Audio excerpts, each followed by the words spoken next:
My name is Mike, and I live in Lebanon, New Hampshire. I had been interested in getting Tesla Powerwalls to begin with and was excited that Liberty was taking the initiative to bring this program forward. Having the ability to be a little bit more self-reliant was appealing to me, in addition to the environmental benefits of it as well. It was really easy and quite cost-effective as well, because the pilot program, they subsidize part of the cost of the batteries. The main point person was Missy. She was incredible. She was sort of our advocate at all moments and helped us liaise with Tesla. We have 2 Powerwalls, and they're located in our basement, pretty close to our main electrical panel. Each one is 13.5 kilowatts.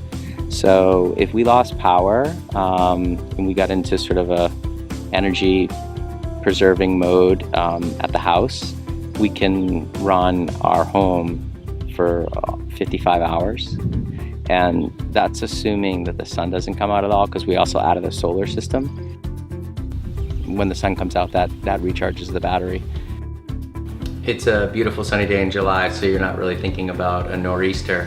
But one of the cool things about this system is the app has what's called Stormwatch mode, and so it's downloading information from the National Weather Service. And if there's a nor'easter or snow event that's forecasted, the battery will be cut out of the equation. Liberty will not drain your battery down, and it would leave the battery at 100% full charge. I do work from home, so losing power during the day can present some additional challenges. We've already had small power outages since we got these installed. I know it because of the app, but you don't know it if you're in your house, because it just switches seamlessly between the grid power and the Powerwall. The benefit of the program is that we're stepping off the grid during the peak parts of the program, which, if these get more widely distributed to Liberty's customers, will relieve the strain on the grid.